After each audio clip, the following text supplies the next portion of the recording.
Olá pessoas, espero que estejam todos bem. Chegamos ao final das aulas de História do Brasil. São os nossos dois últimos vídeos, porque a gente vai falar do atual período da história do Brasil, que é a Nova República. Trata-se do período pós-ditadura militar e pós-governo José Sarney, que já não era da ditadura militar, mas ainda foi um governo escolhido de forma indireta. Nós vamos falar sobre os presidentes escolhidos através de eleições diretas a partir de 1989 até o nosso atual presidente. Nesse primeiro vídeo a gente vai falar de Collor, Itamar Franco, Fernando Henrique Cardoso, e no vídeo seguinte nós falaremos de Lula, Dilma, Michel Temer e Jair Bolsonaro, atual presidente. Como nas aulas daqueles vídeos sobre o mundo contemporâneo, que eu disse que aos poucos vai deixando de ser história, vai virando memória, são acontecimentos que a gente já viveu, essas aulas são bem no limite entre história e memória. Eu vou abordar com vocês os governos desses presidentes do ponto de vista do historiador. Eu não vou explicar para vocês as questões políticas, as questões sociológicas, as questões morais, éticas, as questões de direito penal, de justiça. Eu vou explicar do ponto de vista histórico. E o meu objetivo com essas aulas não é falar quem está certo e quem está errado, porque o historiador não é juiz para julgar quem está certo e quem está errado. Eu vou analisar com vocês do ponto de vista histórico esses governos, o que eles significaram para a história do Brasil, o porquê de alguns acontecimentos e o que eles legaram para o país, né? Como eles contribuíram ou não contribuíram de forma positiva ou negativa para a história do país. Aliás, não positiva ou negativa, mas enfim, o que eles deixaram para o país. Então vamos lá. O primeiro presidente desse período que a gente chama de Nova República, foi o primeiro presidente eleito em eleições diretas após a ditadura militar, no ano de 1989, e assumiu a presidência no dia 1º de janeiro de 1990, foi Fernando Collor de Mello.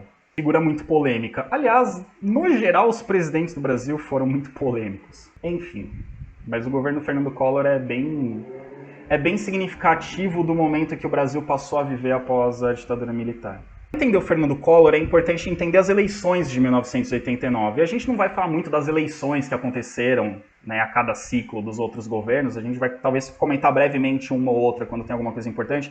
Mas as eleições de 1989 foram muito marcantes pelo seguinte: foram as primeiras eleições diretas para presidente após a ditadura militar e primeiras eleições diretas para presidente, portanto, com muitos partidos e com muitos candidatos. Teve um número absurdo de candidatos à presidência do Brasil nessas eleições, foram muitos, assim, um número muito alto.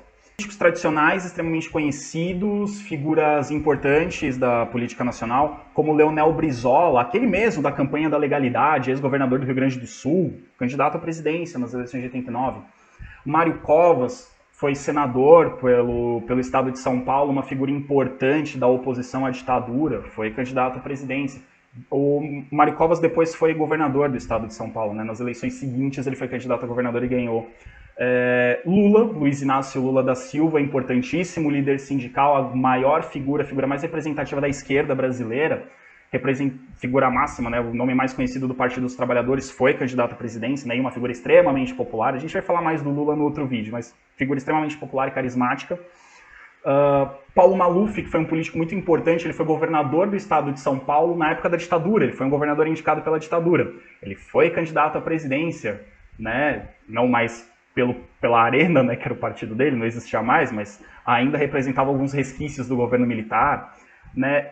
E foi uma campanha política muito interessante. E um dos candidatos mais interessantes dessa eleição foi Silvio Santos. Sim, Silvio Santos, do SBT, foi candidato a presidente nas eleições de 89. Enfim, ele usou mais para se promover o SBT do que propriamente para ganhar a eleição, mas ele foi candidato à presidência. Então, todos esses candidatos, alguns tradicionais, outros nem tanto, alguns meio, né, estranhos para a gente, tipo o Silvio Santos, candidato a presidente. Bom, se bem que o Luciano Huck está para ser candidato em 2022. Enfim, todos esses candidatos se destacou uma figura relativamente nova, que era Fernando Collor. Relativamente nova porque ele já era um político com uma carreira consolidada, mas era um político que, apesar dele ser nascido no Rio de Janeiro, ele construiu a carreira dele no estado de Alagoas. E durante a ditadura militar. Então ele não era um político com projeção nacional, como era o Lula, o Brizola, Covas, Paulo Maluf. Era um político mais... não era muito conhecido do grande público. Mas ele se destacou muito nas eleições. Se destacou tanto que ele foi para o segundo turno. E foi um segundo turno muito marcante para o Brasil, porque foi o segundo turno entre Collor e Lula. Figuras meio que inesperadas, porque o Lula representava, em 1989, o Lula era muito mais radical do que ele é hoje, do que ele foi como presidente. Ele era meio que um socialista, assim, tipo, era aquela coisa do Brasil vai virar Cuba, era quase verdade naquela época, né, com o Lula, assim, ele era bem mais radical. Não se esperava que ele tivesse tanto sucesso nas eleições de 89, mas ele teve muito sucesso nas eleições de 89 e foi para o segundo turno. Entre outros motivos, pelo fato dele ser uma figura extremamente carismática. E o carisma do Lula, a gente vai falar muito sobre isso no segundo vídeo. Ele era uma pessoa simples do povo que sabia falar com o povo. E que falava diretamente para o povo, então ele teve grande apoio. Outra figura surpreendente foi a do Collor. Meio desconhecido do grande público, mas o Collor contou com uma grande novidade em 1989, que nunca tinha existido na história do Brasil. A campanha midiática. Ele teve uma campanha eleitoral extremamente sofisticada, extremamente midiática. E ele teve muito apoio dos meios de comunicação, de veículos de imprensa, de revistas de grande circulação, da Rede Globo. A Rede Globo apoiou o Collor. E assim, descaradamente apoiou o Collor. As elites empresariais apoiaram o Collor, porque o Collor tinha um projeto neoliberal para a economia, e para as elites empresariais esse projeto era legal. E a elite latifundiária apoiou o Collor, porque o Collor era ligado a importantes nomes da política nordestina que são ligados a latifúndios, né? Então o Collor teve apoios estratégicos, campanha extremamente eficiente. E foi uma campanha muito bem elaborada, que construiu a imagem do Collor como um candidato jovem. Muita gente votou no Collor porque achava ele bonito, e isso é fato, tá? Isso é um dado. Um candidato que aparecia, né? Enquanto os outros políticos apareciam falando, discursando, o Lula esbravejando contra o capitalismo internacional, o Collor aparecia na campanha eleitoral fazendo Cooper, lutando artes marciais, sei lá, umas poses de modelo, assim, sei lá, criando uma imagem assim de um cara sofisticado, tal, poderoso. E o Collor tinha uma retórica, né, um discurso que pegava. O Collor falava muito que ele ia ser o caçador de marajás. Marajás é como ele chamava os políticos corruptos. Ele falava muito de proteger os descamisados. Os dados é como ele chamava os pobres, né, as pessoas, né, os miseráveis, ele chamava de os descamisados. E pegou isso, né, esse discurso pegou e ele foi para o segundo turno contra o Lula. E nesse segundo turno contra o Lula, teve uma grande novidade também, né? Essas eleições também tiveram uma grande novidade, que eram os debates televisionados. Eu recomendo muito, muito mesmo, mas assim, como diversão, assim, é divertido assistir o debate com todos os candidatos, ou com todos os principais candidatos, do primeiro turno das eleições de 1989, que foi mediado pela jornalista Marília Gabriela. Genial, assim, o Brizola brigando com o Maluf e brigando com a plateia. E, enfim, tem umas coisas geniais nesse debate, assim. É memorável esse debate. Eu recomendo que vocês assistam para vocês entenderem a política nacional. No segundo turno, foi feito um debate com os candidatos, né, o Lula e o Collor. E foi muito marcante que o Collor foi extremamente preparado para um debate com o Collor. Percebem a diferença? O Collor foi preparado para aparecer na televisão. E o Lula foi preparado para discutir política com o Collor.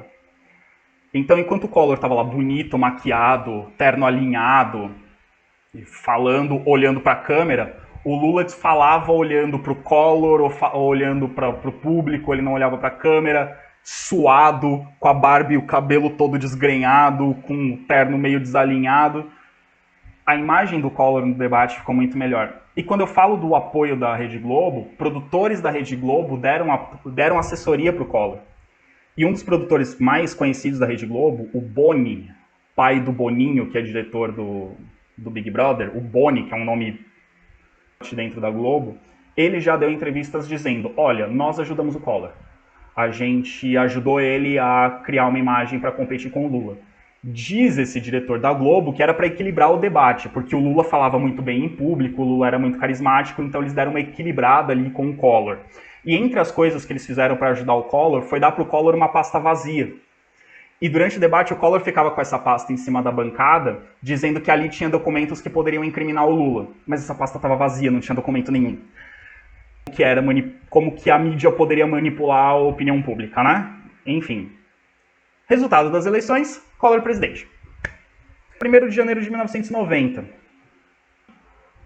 A medida de seu governo, que ele não falou na campanha eleitoral que ia tomar essa medida, foi um plano econômico que foi batizado com o nome dele, Plano Collor.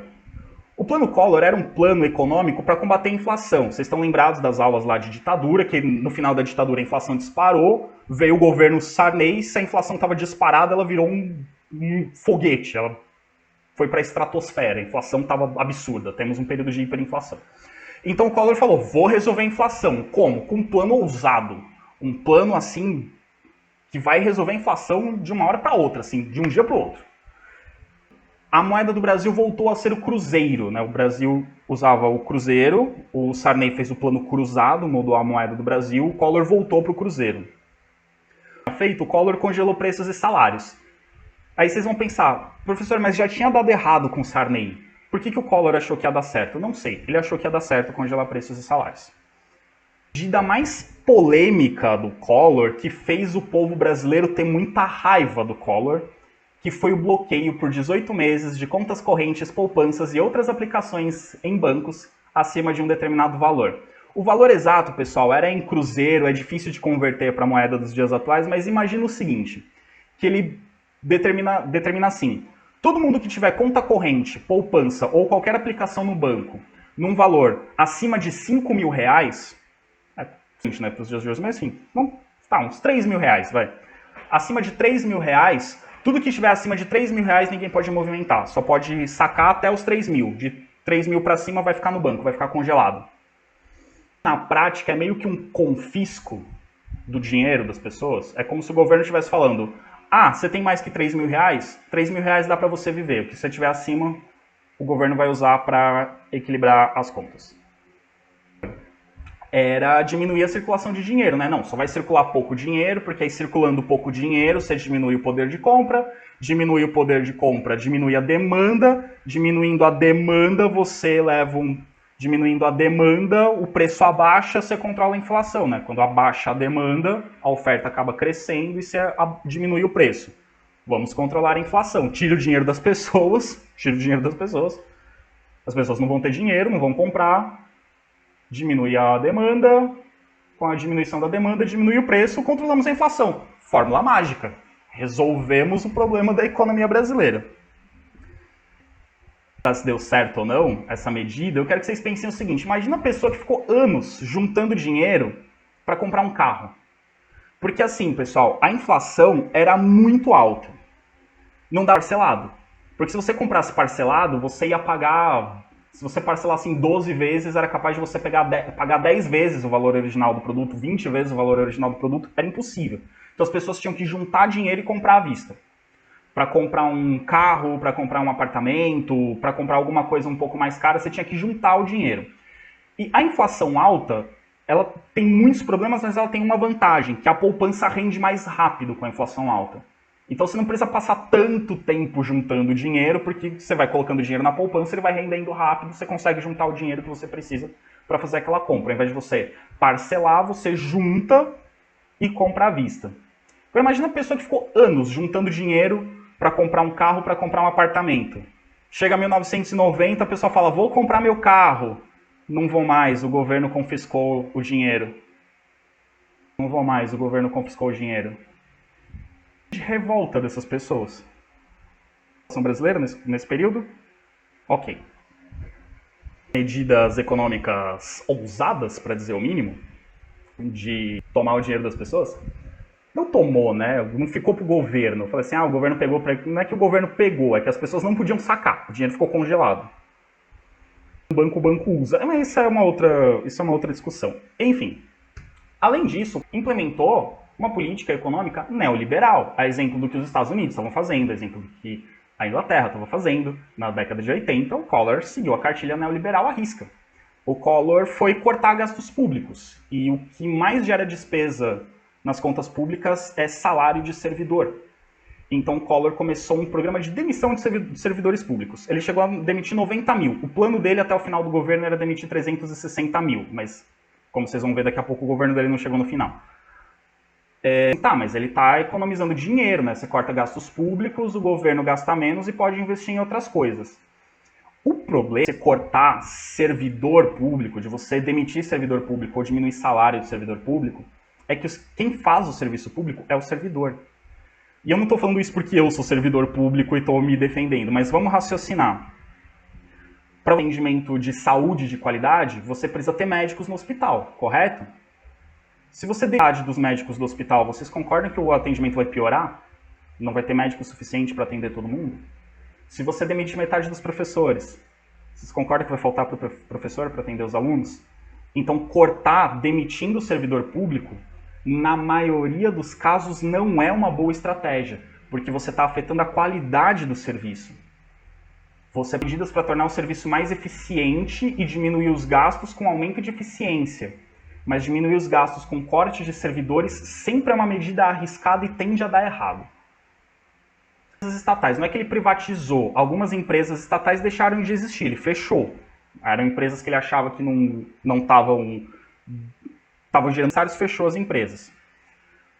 Públicos no governo Collor chegou a um nível tão extremo que no ano de 1990, o IBGE, o Instituto Brasileiro de Geografia e Estatística, não tinha dinheiro suficiente para fazer o censo de 1990. Então, assim, não teve o censo de 1990, não houve atualização dos dados sobre a população brasileira em 1990, porque o IBGE não tinha dinheiro para fazer o censo. Porque o governo estava cortando gastos a rodo, assim, estava passando a tesoura nos gastos e não sobrou dinheiro para fazer o censo. Chegou nesse nível o corte de gastos. Móvel, né, os celulares que estavam começando a terem alguns compradores no Brasil, ele abriu para o capital privado, porque antes a telefonia era completamente estatal, ele abriu a telefonia móvel para o capital privado. Só no governo Fernando Henrique Cardoso que vai haver abertura de toda a telefonia, tanto móvel quanto fixa, para o capital privado. Foi totalmente privatizada a telefonia no Brasil. O Collor ele abriu só para telefonia móvel. Tinha empresas estatais de telefonia móvel, mas também tinha particulares. Ele gerou a importação de cerca de 1.800 produtos, vários produtos que o Brasil não importava, que não podia importar, que a legislação não permitia, ele permitiu a importação, e privatizou diversas estatais. Então a cartilha neoliberal, cortar gastos, privatizar, só não conseguiu, não deu tempo dele mexer na legislação trabalhista, mas era um dos próximos passos. Então privatização pesada, abertura para o capital estrangeiro, forte, e cortes nos gastos públicos, especialmente com demissão de servidores públicos. Todas essas políticas de congelamento de salários, de confisco de poupança, de medidas neoliberais, empresas nacionais começaram a falir, não conseguiam concorrer com as empresas estrangeiras. As empresas estrangeiras tinham muitas facilidades, produtos muito baratos e de qualidade superior, as empresas brasileiras começaram a quebrar. Com isso, a produção nacional caiu. Com a liberação em massa de importações e a facilidade de importações, o barateamento de importações, a indústria nacional não passou a produzir menos. Começou a ter uma substituição dos produtos nacionais por produtos importados. As demissões no setor privado aumentaram, porque a indústria está produzindo menos, você demite pessoas. Resultado do Plano Collor, uma recessão econômica entre 1991 e 1993. Recessão é quando o país não cresce, ou, pior do que não crescer, encolher a economia. E foi isso que aconteceu no Brasil até 1993. Econômico, que foi o governo Collor, vários grupos que apoiaram, tipo latifundiários, empresários e mídia, começaram a ir contra.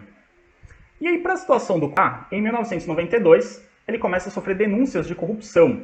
E a grande denúncia, assim, que saiu na mídia, foi capa da Veja, foi quando o irmão dele, o Pedro Collor, denunciou todo um esquema de corrupção em que o Collor estaria envolvido, e a prova desse esquema de corrupção era um carro, um Fiat Elba, que é um carro meio ruim, assim, mas na época era um carro e tal, que ele tinha ganhado, tal como corrupção, que pagaram para ele com dinheiro de corrupção, enfim.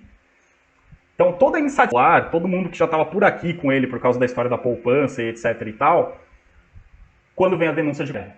O cara tira o dinheiro da gente e pega para ele? Como assim? Então a insatisfação vira indignação. E aí jovens vão pra rua, manifestações em todo o Brasil, um movimento que ficou conhecido como Caras Pintadas, jovens com o rosto pintado de verde e amarelo ou de preto, né, protestando contra a corrupção e pedindo impeachment, né, fora Collor, impeachment, porque corrupção é improbidade administrativa, causa para impeachment. E a Rede Globo, que apoiou a eleição do Collor, que até ajudou o Collor a se eleger, agora ajudou a derrubar o Collor. A Globo ajudou, através dos seus telejornais, a fazer uma forte pressão pelo impeachment do Collor. Em dezembro de 1992, o Senado brasileiro votou o impeachment. Né? O impeachment tem que ser aprovado na Câmara, foi aprovado na Câmara, depois foi para o Senado. No dia que o Senado estava votando o impeachment do Collor, no dia que o Senado votaria o impeachment do Collor, algumas horas antes o Collor renunciou. Que ele se ligou que ele ia sofrer o impeachment e ele renunciou. Se o presidente renuncia antes de sofrer o impeachment, cessa o processo de impeachment, porque ele saiu do cargo. O impeachment é para tirar o presidente do cargo. Então, teoricamente, como ele renunciou, cancelaria o processo de impeachment. Só que se cancela o processo de impeachment, quando um presidente sofre o impeachment, além de perder o mandato, ele perde o direito de concorrer em eleições durante 8 anos. E aí os senadores, para que o Collor não pudesse concorrer em nas eleições seguintes, votaram o pedido de impeachment mesmo assim. Então o impeachment do Collor foi irregular, porque ele renunciou antes do impeachment ser votado, então não poderiam votar o impeachment, mas votaram o impeachment mesmo assim, e ele perdeu os direitos políticos por 8 anos. Aí vocês vão pensar assim, ele perdeu os direitos políticos por 8 anos, corrupto, o Brasil odiava ele, nunca mais ele se elegeu. Não, ele voltou em 2000, foi candidato, e perdeu uma eleição aqui, outra ali, depois começou a se eleger, hoje ele é senador pelo estado do Alagoas. É um político sofrido impeachment como presidente. E aí Franco teve que assumir um país com a economia destruída e politicamente caótico. Foi esse o contexto que Itamar Franco e seu topete encontraram coincidência. E da República após as eleições, né? Ele não foi eleito, mas, enfim, pelas regras da política brasileira atual, quando você vota para presidente, você está votando junto no vice. Então ele foi eleito como vice, junto com o Collor presidente. Então, assume Itamar Franco com a missão de completar o mandato de Collor até 1994 e resolver a zona que o Brasil estava, do ponto de vista econômico, do ponto de vista político, do ponto de vista social. Ele foi marcado por uma coisa que é muito rara na história política brasileira, na história dos partidos políticos brasileiros. Uma coisa chamada bom senso. O Brasil tinha que redemocratizar. Eram as primeiras eleições livres depois de vários anos de ditadura. A possibilidade política de surgir um grupo extremista, de surgir um grupo golpista, qualquer coisa assim, era real. A democracia brasileira estava ressurgindo, estava recomeçando, e ela já recomeça com um escândalo de corrupção e um presidente sofrendo impeachment. Ela ainda era instável. Então os partidos brasileiros fizeram uma grande coalizão para dar apoio ao presidente Itamar Franco. Um dos poucos partidos que não aderiu a essa grande coalizão foi o PT, mas porque o PT tinha aquela coisa de combater o capitalismo, o neoliberalismo, o imperialismo norte-americano, eles achavam que esse governo do Itamar Franco ia dar continuidade às propostas neoliberais do Collor. E realmente ia dar continuidade ao neoliberalismo do Collor. Mas a maioria dos partidos brasileiros se juntou, fizeram uma grande coalizão, chegaram para o Itamar Franco e falaram: vamos terminar esse mandato para a democracia no Brasil não correr risco. Então a gente não vai ficar barrando proposta, a gente não vai ficar barrando políticas econômicas, vamos fazer aqui uma aliança para governar. Então ele pegou ministros de vários partidos diferentes, montou um grande governo de coalizão e vamos terminar esse mandato. No fim das contas, o Itamar Franco foi até um político muito importante na história do Brasil nesse contexto, porque ele meio que foi uma liderança manter a democracia num contexto em que ela poderia ter ido para o espaço. com o impeachment do Collor. Então, com a ajuda, né, de vários e vários políticos brasileiros, conseguiram manter esse contexto. Mas será que o governo é de Itamar Franco, mas eu não vou falar mais dele, tá? Eu vou falar de outras pessoas, mas durante o governo dele. Não o governo Itamar Franco, mas esse período da história do Brasil era marcado pelo fato do Brasil ter uma grande quantidade de pessoas passando fome. Quando o Itamar Franco é de 32 milhões de brasileiros, equivalente a 21% da população passava fome. Quando a gente fala de passar fome, não é aquela fome que você sente às 11h30 da manhã porque faz tempo que você tomou café. É fome de ficar um dia sem comer, de não comer todos os dias. Era isso que significava. Então, 1 a cada 5 brasileiros não comia todos os dias. Ou não tinha mais do que uma refeição por dia. Isso é fome. Uma grande população brasileira vivia em extrema miséria. E as políticas governamentais há várias décadas não estavam conseguindo atender. Vocês vão lembrar, né, que o governo Getúlio Vargas, o governo JK, as diferenças sociais, a concentração de renda, ao invés de diminuir, aumentaram. No governo militar, a concentração de renda aumentou. No governo Collor, aumentou. Então, o Brasil tem muitos miseráveis e a concentração de renda era absurda.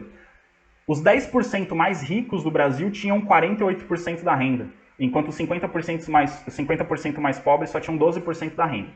Imagina o seguinte, imagina que o Brasil tem 100 pessoas e a renda do Brasil é R$100. Agora, dessas 100 pessoas, 10 delas têm R$48 juntas, enquanto 5 têm R$12 juntas. Entenderam a proporção? Concentração de renda? 10 pessoas têm R$48. Juntando essas 10 pessoas, elas têm R$48. Dá R$4,80 para cada uma, na média. E a dessas pessoas, 50% mais pobres, se juntar tudo que eles têm, dá R$12. Então dá 60 centavos? Não. 50 pessoas. Um sociólogo brasileiro chamado Herbert de Souza, mais conhecido pelo apelido de Betinho, ele liderou uma campanha que ficou conhecida como Campanha contra a Fome. Ela tinha um outro nome imenso, mas ficou conhecida popularmente como Campanha contra a Fome. E essa campanha contra a fome, ela tentou arrecadar alimentos para as famílias carentes. Isso como uma iniciativa da população, sem contar ou sem esperar qualquer ajuda do Estado, qualquer ajuda do governo. E essa ação popular, liderada por esse sociólogo, conseguiu arrecadar toneladas e toneladas de alimentos que foram distribuídos para populações vulneráveis. Então foi um movimento bastante interessante da população brasileira, dos cidadãos brasileiros, em ajudar outros cidadãos brasileiros, já que o Estado não estava conseguindo garantir as mínimas condições de dignidade para essas pessoas. Deixa eu voltar aqui o slide. Que eu falei que 50% mais... vocês imaginarem 50 pessoas com R$12, eu falei que era 60 centavos para cada um, eu viajei. Seria 24 centavos para cada um. Então, enquanto o mais rico tem uma renda média de R$4,80, o mais pobre tem uma renda média de 24 centavos. Seria mais ou menos isso, a proporção. Econômicos do Brasil que estão vindo desde Getúlio Vargas e só piora, ninguém resolve. Piora com o Juscelino, piora com o Jânio, piora com o Jango, piora com a ditadura militar, piora com o Collor. Em 1993, no governo Itamar Franco, o ministro da Fazenda, Ministério da Fazenda equivalia ao que hoje nós chamamos de Ministério da Economia, o ministro da Fazenda chamado Fernando Henrique Cardoso, que foi escolhido para ser ministro da Fazenda de propósito. Foi para ser o cara certo, na hora certa, no lugar certo. Ele não é economista, ele é sociólogo. Aliás, nas aulas de sociologia a gente até falou de trabalhos dele. Não lembro agora se foi para o terceiro ou para o segundo ano, mas a gente falou de pesquisas do Fernando Henrique Cardoso como sociólogo. O partido dele, o PSDB, fez parte daquela grande coalizão de apoio ao Itamar Franco, e o Itamar Franco precisava de um cara para o Ministério da Fazenda. Eles indicaram, põe o Fernando Henrique Cardoso, porque eles planejavam que o Fernando Henrique Cardoso fosse candidato a presidente nas eleições de 94, e aí colocaram ele no Ministério da Fazenda, porque no Ministério da Fazenda ele comandaria a reforma econômica mais importante da história do Brasil nos últimos anos, uma das mais importantes de todos os tempos da história do Brasil, que foi o Plano Real. Então, a partir de 1993, Fernando Henrique Cardoso começa a implementar, como ministro da Fazenda, uma série de medidas que iriam dar a base para, no ano de 1994, no ano seguinte, ser implementado o Plano Real. Em 1993, a inflação do Brasil anual chegou a 2.500%. É aquela inflação absurda. A cada ano, o preço das coisas quase triplica. Então, o dinheiro desvaloriza muito rapidamente, o poder de compra das pessoas é muito baixo, enfim, um caos econômico. Então, em 1993, ele começa a adotar uma série de medidas para, em julho de 1994, ser implementado o Plano Real. O Plano Real, diferente das anteriores, não congelou preços e salários, mas restringiu a emissão de moeda e congelou salário. E a gente viu nas aulas anteriores os problemas que dá a congelar preço e salário. Ele não congelou preço e salário, mas ele restringiu a emissão de moeda. Ao invés do governo emitir muita moeda para o dinheiro circular, o governo simplesmente emitiu menos moeda. Então o dinheiro não circulava tanto porque não tinha papel moeda em grande quantidade para circular. Então as pessoas controlavam mais o dinheiro.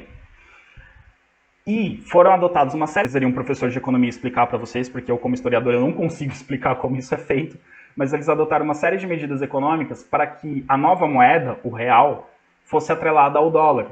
Então, R$1 valia exatamente $1.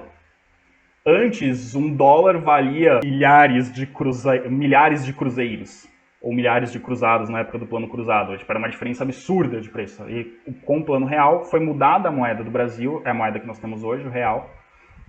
E o real foi $20. R$1, $1. Efeito imediato dessa medida. O preço do real, o valor do real ao valor do dólar. Medida automático. Queda dos importados e aumento das importações. O produto importado ficou mais barato, porque convertendo de dólar para moeda corrente, o preço disparava. Agora, com o real valendo a mesma coisa que o dólar, o preço fica competitivo. Então, as pessoas começaram a comprar mais importados. E as importações, o preço do importado diminuiu e as importações no Brasil aumentaram.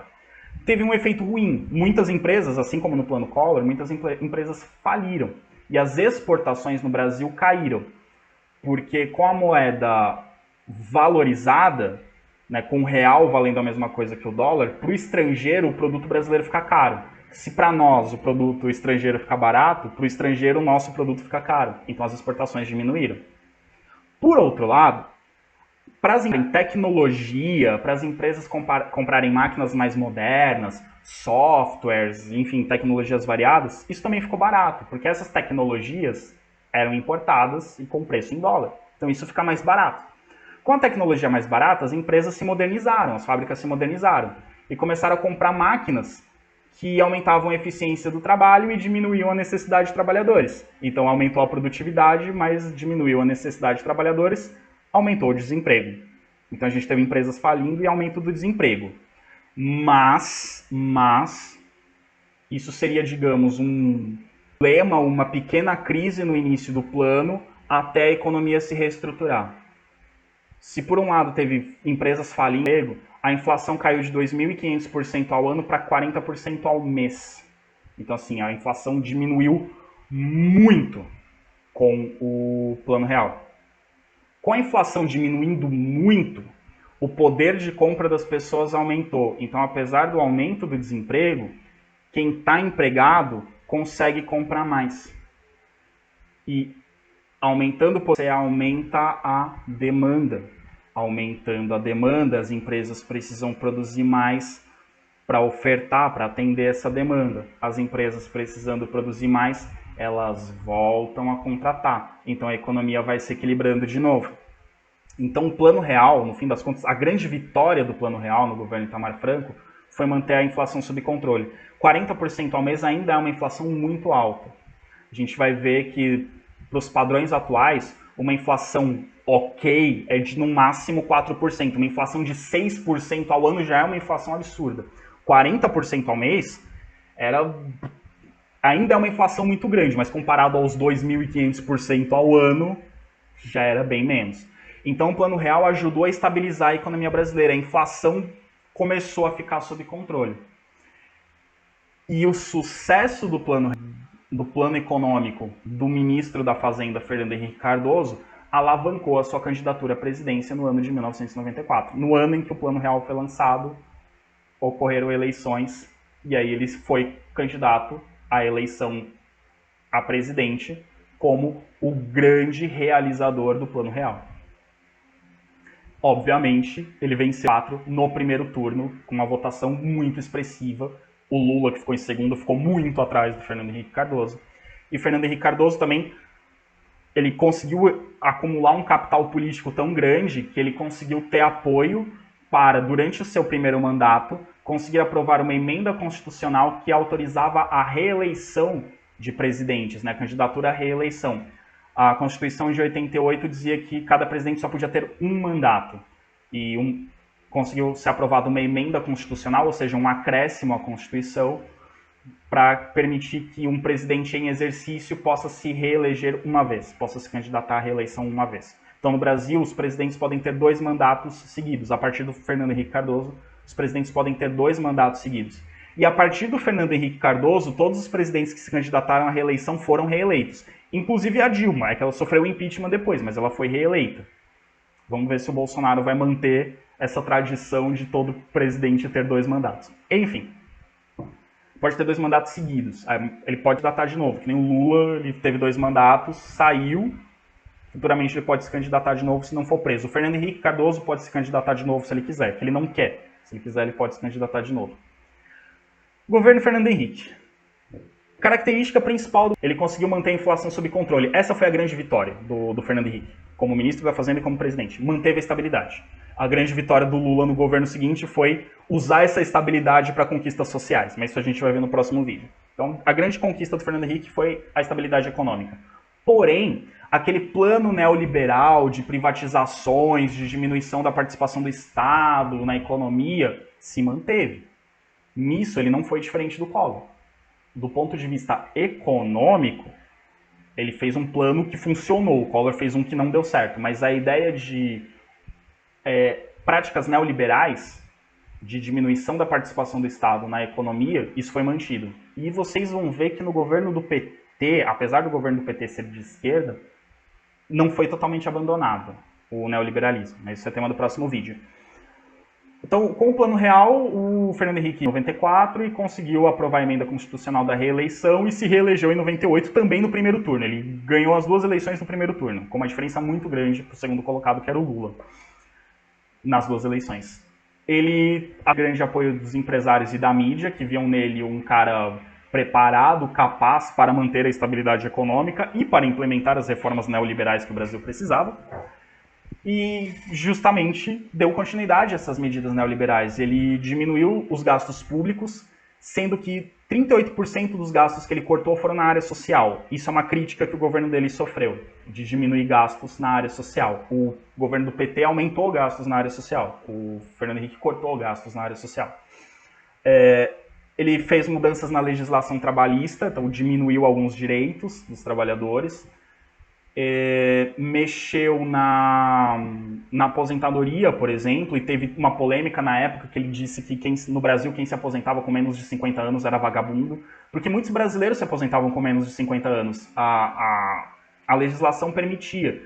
Só que até o início da década de 90 a expectativa de vida do brasileiro era muito baixa, então, e era comum que as pessoas começassem a trabalhar com 14 anos de idade. Então, a pessoa começa a trabalhar com 14 anos, com 45 anos de idade, ela já tem mais de 30 anos de serviço. Então era relativamente... Então, assim, muitas pessoas se aposentavam com menos de 50 anos, mas também muitas pessoas morriam com menos de 60. Né? Hoje, que a expectativa de vida é maior, pensa-se, né, em aumentar a idade para aposentadoria. Enfim.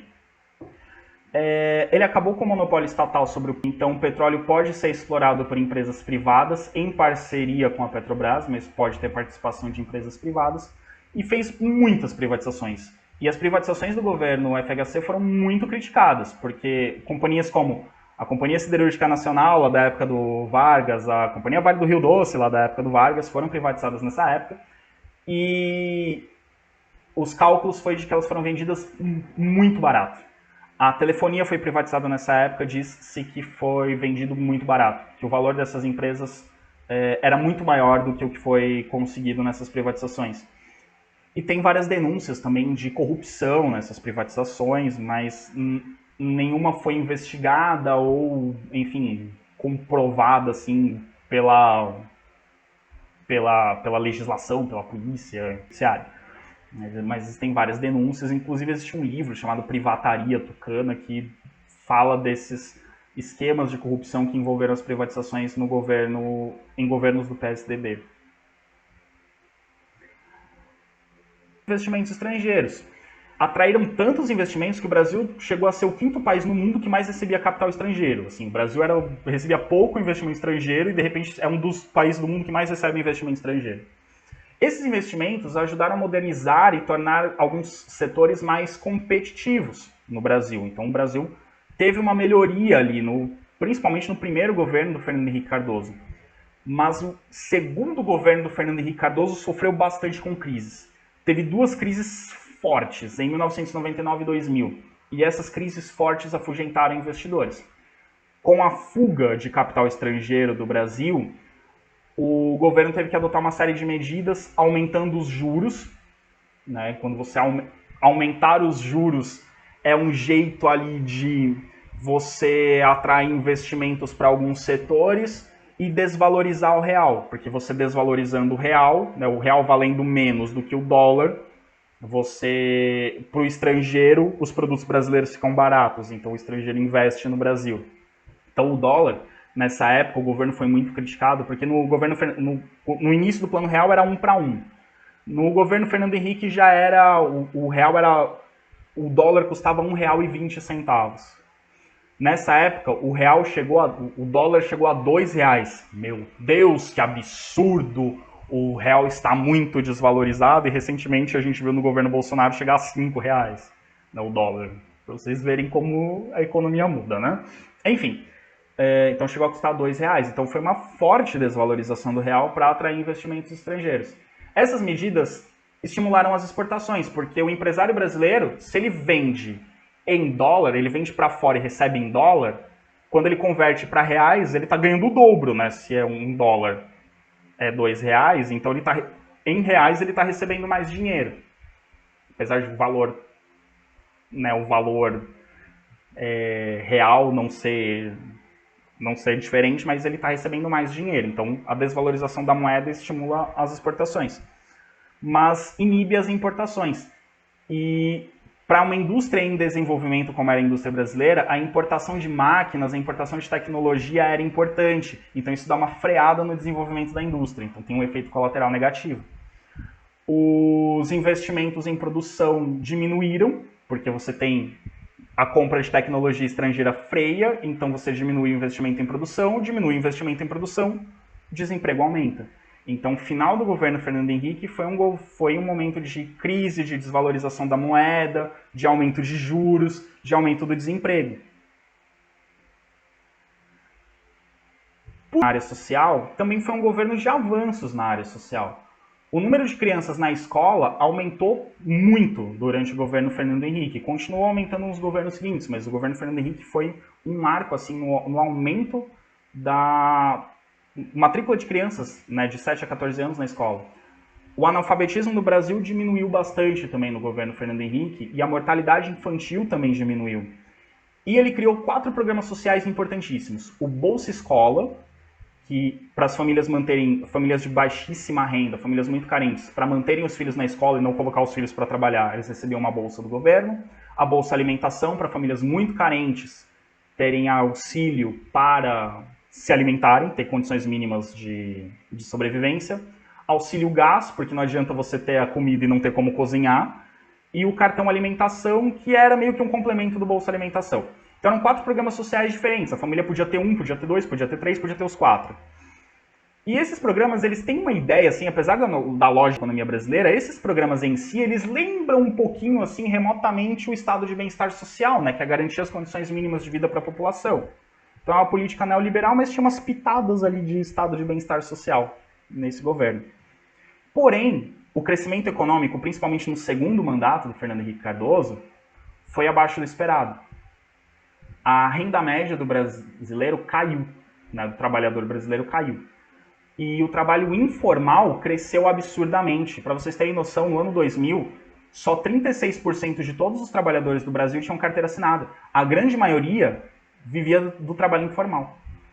E em 2001, tem uma crise internacional que começa na Argentina e se alastra pelo mundo, que faz o real ser desvalorizado ainda mais. E aí o real chega a impressionantes o dólar chega a R$ 3,62. O real tem uma fortíssima desvalorização. E também no segundo mandato de Fernando Henrique Cardoso, porque eu já era adolescente na época, o Brasil passou por uma crise de abastecimento de energia elétrica. O Brasil passou por um racionamento de luz. Então, em algumas cidades do Brasil, aliás, em várias regiões do Brasil, em determinados horários do dia não tinha luz. Então você tinha que se programar para naquele horário você não precisar usar nada de energia elétrica. Todo mundo teve que economizar. As pessoas eram obrigadas a gastar menos energia e isso era controlado na conta de luz. As pessoas tinham que economizar energia elétrica e se não economizassem, elas pagavam multa.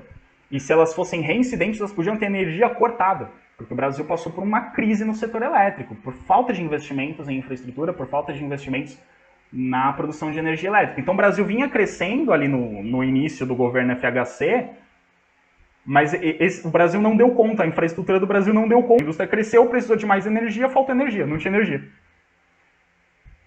Curiosamente, o Brasil, atualmente, 2019, 2020, tem passado por problemas de abastecimento. Recentemente, no norte do Brasil, no Amapá, o estado ficou dias sem luz. Então é um problema que pode ser que volte no momento atual que nós vivemos.